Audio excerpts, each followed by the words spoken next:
BJP, like I said, has come out with hard-hitting responses. Once again says the opposition must pay heed to the Prime Minister's advice. It must shun pessimism in the parliament and stop blaming EVMs and voters alike. Listen in. Yesterday, the Prime Minister gave a very earnest and sincere advice to the leaders of the opposition, particularly the Congress party, that just because you have lost 3 state elections, don't become more negative and don't bring this pessimism into parliament, which you have been doing for the last 9.5 years. Allow parliament to be a platform for Rashtrahit, not Parivarhit, for discussion, not disruption, for conversation, not confrontation. But unfortunately, the Congress party has gone into complete meltdown mode. Ever since they have lost the 3 state assembly elections, they have started not just blaming the EVMs, which they anyways do, but they accept the EVM results in Telangana. They have started blaming the Janta. They have started blaming North India. They have started blaming Cow Belt. They have started blaming the fact that they have got more votes but less seats. They are now creating all kinds of excuses only and only to blame everybody else for the defeat, but to not look at the reality. This is the same negativity and pessimism we've seen from the Congress party over the last 9.5 years. They opposed DBT, they opposed Jandhan, they opposed UPI, they opposed the naming of the touch point of Chandrayaan 3 as Shiv Shakti point. They abused the Prime Minister when he hugged ISRO scientists or when he cheered the morale of the Indian cricket team.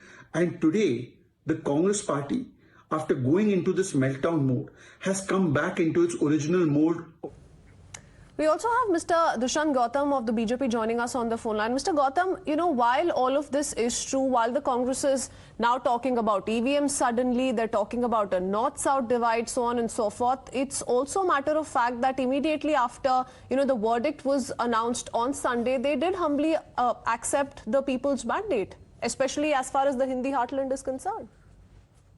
देखिए, बहुत ही दुर्भाग्यपूर्ण है कि आज 48 घंटे बाद इनको ध्यान में आया है कि ईवीएम जब इनको कोई कारण नहीं दिखा हार का और जनता के ने उनको नकार दिया है, तो आज वो ईवीएम को कहने के लिए चले हैं। उनको कर्नाटक में, हिमाचल के चुनाव में कभी ईवीएम की याद नहीं है। आज इलेक्शन कमीशन जिस प्रकार से पारदर्शिता से चुनाव करा रहा है, तो मुझे लगता है कि कहीं ना कहीं खींच अपने कर्मों को नहीं देखना, अपने कारणों को नहीं देखना।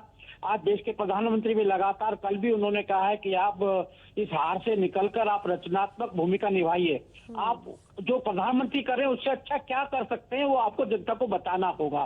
लेकिन ये बात ना कर ये इधर उधर की बातें करते हैं और ईवीएम को दोष देने का जो काम कर रहे हैं। आज भारतीय जनता पार्टी और संपूर्ण देश के प्रधानमंत्री ने जो आयाम नियुक्त किए हैं, उन आयामों पे देश की जनता निर्णय कर रही है।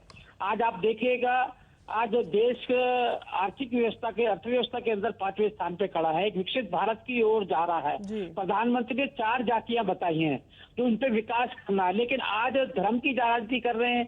आज आप जाति की राजनीति कर रहे हैं, आप ओबीसी को आरक्षण की बात कर रहे हैं। आपके नेता, कांग्रेस के नेताओं ने और बड़े बड़े महापुरुषों ने, गुरु नानक जी, रविदास जी, सबने कहा जातिहीन समाज होना चाहिए। आज प्रधानमंत्री उस ओर देश को विकसित भारत की ओर ले आने की बात करते हैं। आज पुनः ये फूट डालो राज करो वाला कार्यक्रम कर देश को बांटना चाहते हैं, टुकड़े टुकड़े गैंग वालों के सपनों को साकार करना चाहते हैं। तो आप कह रहे हैं कि एक प्रयास है विपक्ष की ओर से, कांग्रेस की ओर से देश को बांटने का। दुष्यंत गौतम जी बने रहिए हमारे साथ। We have Sanjay Jha with us on the phone line as well. Mr. Sanjay Jha, the Prime Minister says that the narrative which is being chosen by the Congress essentially after losing out on the Hindi heartland reeks of pessimism, reeks of ignorance and arrogance. देखिए, यहाँ पर गौतम जी ने हिंदी में बोला था, तो मैं भी हिंदी में ही जवाब दूंगा ताकि वो भी समझ पाए कि मैं क्या कह रहा हूँ। प्रधानमंत्री, देखिए, भाजपा ने चुनाव जीता है, उनको मुबारक हो, लेकिन देश की जो सच्चाई है, जो हालत है, जो संकट काल का एक परिस्थिति है, वो बदला नहीं है। प्रधानमंत्री कहते हैं कि मेरा 4 जात है, तो मैं उसका जवाब देना चाहूंगा और गौतम जी उसका जवाब दे सकते हैं। लेकिन मैं प्रधानमंत्री को आपके माध्यम से पूछना चाहूंगा, आप कहते हैं किसान 1 साल से ज्यादा सड़कों पर सर्दी में दिल्ली में लड़ते रहे कि आप जो है ये फार्म बिल्स न लाइए। 700 से ज्यादा किसानों की मृत्यु हुई। हम जानते हैं आप हमारे ग्रामीण क्षेत्र के लिए आप क्या कर रहे हैं। वो कहते हैं युवाओं का हाल देख लीजिए आप। आज देश के युवाओं को नौकरी नहीं है, बेरोजगारी बढ़ती जा रही है। संजय झा जी, युवाओं ने, महिलाओं ने, ट्राइबल कम्युनिटी ने, सबने मध्य प्रदेश में प्रधानमंत्री के नाम पे वोट डाला है। आप मुझे खत्म तो करने दीजिए। मैंने 2 का जवाब, आप तीसरा का जवाब सुनिए। उन्होंने कहा गरीबी। मैं कहता हूं असमानता हमारे समाज में बढ़ी है और आर्थिक और सामाजिक असमानता बढ़ी है। आज आप देखिएगा। Okay. So let's hear it from Dushant Gautam as well. Dushant Gautam जी, कैसे जवाब देंगे संजय झा को? देखिएगा इनको ये मालूम नहीं है, अभी 5 राज्यों का चुनाव हो चुका है। इन सारी भावनाओं को जो ये अवगत करा रहे हैं, झूठ का पुलिंदा बांधने का काम करते हैं।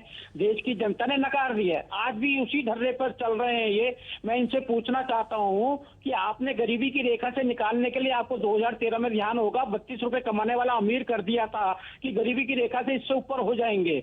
आपने किसानों के, आपके राज्य में कितनी आत्महत्या की है, आज हमने किसान क्रेडिट कार्ड दिया। आज किसानों को हम उनके आर्थिक व्यवस्था अच्छी बनी रह जाए, छोटे छोटे कर्ज ना ले, हमने किसान क्रेडिट कार्ड चलाया है। हमने महिलाएं, पहली बार हमने 4 करोड़ महिलाओं को लखपति बनाया है, बेघरों को मकान देने का काम किया है। महिलाएं, बहन बेटियां पानी भरने जाती थी, पहाड़ पर देख लो, देहात में देख लो, आज हमने 12 करोड़ लोगों के घर के अंदर नल में जल दिया है। अगर आप लोग शौचालय बनाते थे तो हमने 11 करोड़ शौचालय बनाने की आवश्यकता नहीं पड़ती।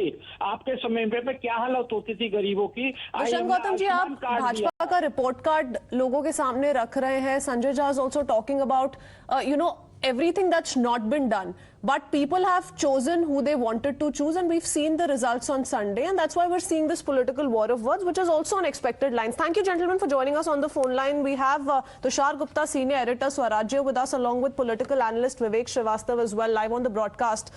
Mr. Vivek Srivastava, the Prime Minister is talking about the opposition now resorting to pessimism, ignorance, arrogance. They're clearly not accepting the people's mandate, and that's why they're creating this kind of a narrative about north-south divide. Suddenly somebody's talking about EVMs and how they cannot be relied upon. Why?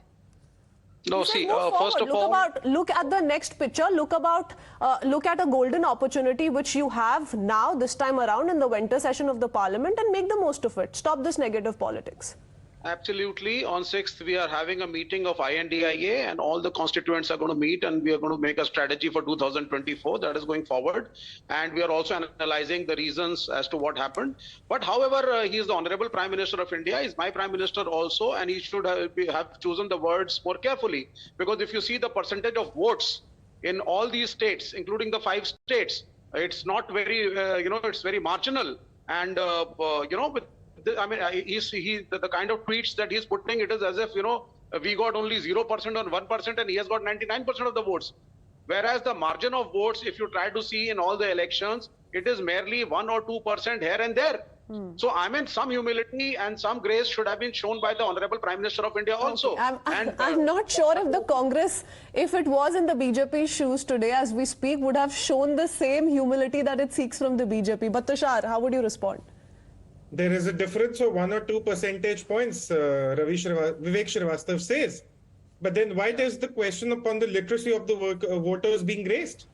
Why is there a north-south divide being propagated? If the Congress indeed got more votes across 5 states than the BJP, how are the EVMs a problem?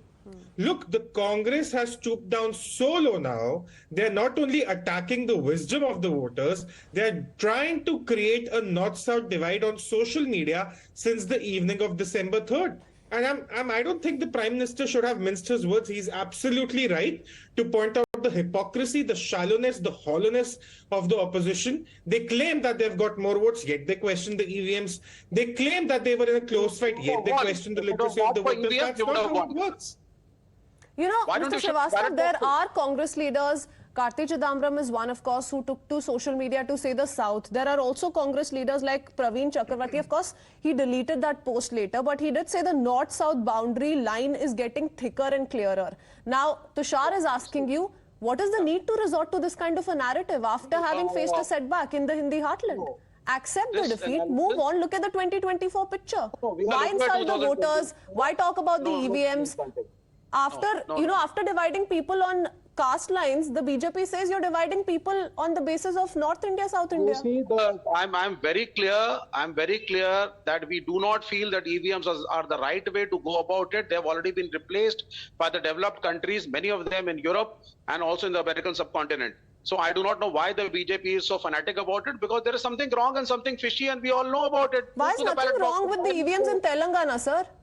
No. I mean, that's okay. So, I mean, Himachal we Pradesh, are still asking, EVMs working despite Telangana, despite Himachal, despite Bihar, despite Bengal, we are still asking, remove the EVMs, get the ballot boxes. Why don't you go for it? That is the first part. And secondly, North-South divide was talked of only on an intellectual vote analysis as far as this election was concerned. Bihar is with opposition. Is it in South India? Himachal is with the Congress. Is it in South India? West Bengal is not with BJP. Is it in South India? So, I mean, this was just an analysis talk going on. We are going to fight the whole of India, and I'm sure 2024 INDIA will make sure we win. Well, Bihar is now with the opposition. It most certainly wasn't, earlier in the day if we look at the political picture. But, well, who can tell right now, 6th of December is when the INDI will meet again. You're talking about the INDI's strength. There seem to be a lot of fissures that have come out in the open once again. Gentlemen, I'm going to have to leave it at that. Thank you for joining us this afternoon. We head into a quick break with that.